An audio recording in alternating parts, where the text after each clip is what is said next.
Hey guys, this is Kevin from JazTime.com. JazTime.com is an online store that buys, sells, trades authentic luxury watches. We make this video so our customers can easily choose the best watch for themselves in the comfort of their own home. We offer the lowest prices anywhere online, and if you want to know the price of your watch, simply click on the links in the description below. If you enjoy our videos, we would greatly appreciate if you would buy a watch from JazTime.com once in a while. Alright, so today we're going to be reviewing the Bell & Ross chronograph watch. This is the model number BR03-94, the stainless steel model. We'll be going over the dial, bezel, case, crown, strap, clasp, and we'll talk about the movement towards the end of the video. So jumping right into the dial, as you can see, very bold, large Arabic numerals for the 12 and 6 o'clock position. The hands are large, luminous white hands. You can see the sort of white timpani of the luminous being over about 80% of each of the hour and the minute hand. For the rest of the hour markers, we have larger stick indices to indicate the hour. And the reason for this sort of bold and large luminosity and the Arabic numerals and indices, hour hands and minute hand, is basically because this watch is used as a pilot's watch. At a glance, the luminosity pops out. It's easy to read. The landmarking from 12 and 6 makes it very easy to tell the time very quickly at a glance and under any light conditions. As I mentioned, the luminosity for the hour markers are all on these sticks, larger, bolder sticks, not on the smaller indices, just on the larger actual placings of the hour areas, and the Arabic 12, 6, and the hour and minute hand.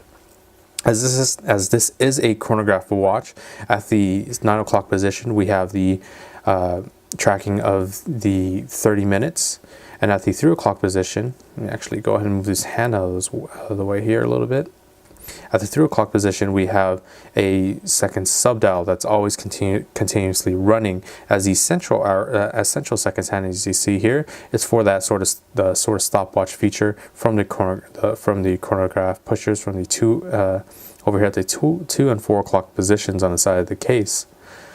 And then right between the second subdial and the 6 Arabic numeral, you'll see this little date window here. It isn't magnified, but there is a date window between that sort of 4 and 5 o'clock position. But besides that, that's all to be said about the dial. Very beautiful contrasting of that black against the white. As I mentioned, it is a pilot's watch, so they need that easy to read contrast to be able to just have a quick glance at their watch to tell the time very easily and quickly. Moving on to the bezel now. The bezel is just this very thin bezel that goes around the dial. You can see it's nicely brushed steel throughout, but they actually added a nice trimming of high polish against the side of the bezel. So let me go ahead and lean that over there. You can see the nice trimming of high polish all around the just very edge of that bezel to sort of break the monotony of a fully brushed watch. Give it a little bit of pop from that high polish and add just a tiny bit of shine to it as well. Moving on to the casing now, you can see the casing is obviously a very square casing, and the size of the casing is a 42 millimeters as stated by Bell & Ross, but I actually have my caliper here, and let me go ahead and just show you that. So from side to side, you can see it is that 42, just a little bit above that 42 from that side to side reading. Of course, it is a square casing, so I don't need to check the top and bottom, as it is a square. So 42 millimeters. 42 millimeters from side to side and top to top, not including the lugs. The thickness of the watch is actually very beautiful brush polish on the side of the case instead of using a high polish. So very beautiful brush polish throughout, even on the rounded edges of there. Even brush polish on the chronograph pushers as well. The ampersand logo, ampersand sign on the crown. And let me show you that thickness of the watch.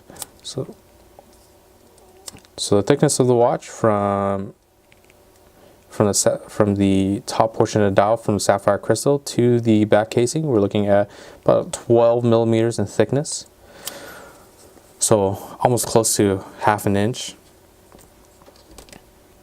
So one unique thing about the casing of this watch specifically, you'll notice that there's screws at each corner of the casing, nicely high polished. Once again, sort of break that monotony of a fully brushed watch. Just having those minor adjustments of polish really bring a little bit more life to the face of the watch. You can see they also added a little bit of that high polish on the case as well, matching with the bezel high polish and just on the screws as well. So specifically for the reasons why there are screws on the front of the case is actually for the movement. So the movement is housed in this case. In this case, there's no case backing specifically for this Bell & Ross watch. So what happens is that they actually remove the screws.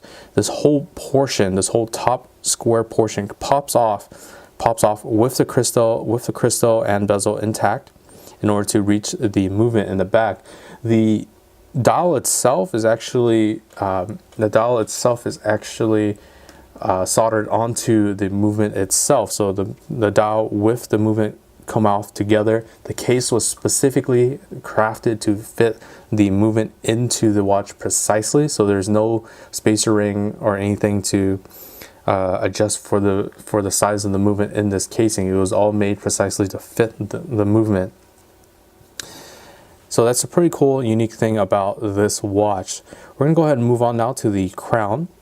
The crown here is located at the 3 o'clock position. This is an automatic watch, so you can wind the watch by going counterclockwise. About 15 to 20 winds is all you need to get the watch started once more. Pulling the crown out in one tick will allow you to adjust the date at between that 4 and 5 o'clock position by going counterclockwise. You can see very easy, very instantaneous changing of the date. And then pulling the crown out to the final position, of course, will allow you to adjust the hands bidirectionally. Stopping of the second hand at the second subdial there. For precise time settings, such as to an atomic clock online, you can set it down to exact seconds. And then pressing the crown back in will start that second hand movement once more. Of course, always make sure to press the crown nice and tight in against the case, as you want to keep this watch water resistant. Specifically for this Bell & Ross, we're looking at 100 meters or 330 feet. For the chronograph pushers at the 2 o'clock and 4 o'clock position, very simple functions of starting that chronograph function with the central seconds hand. Pressing at 2 o'clock starts it, pressing it again stops it, and then pressing a 4 o'clock position will reset it back to the original position. Of course, this reset also resets that resets the subdial at the 9 o'clock position as well as the central seconds hand. The subdial for the seconds continues to run regardless of that. Moving on to the bracelet now, or rather the strap. The strap is just the Bell & Ross rubber strap. You can see the B and R on that rubber, nicely embossed on there.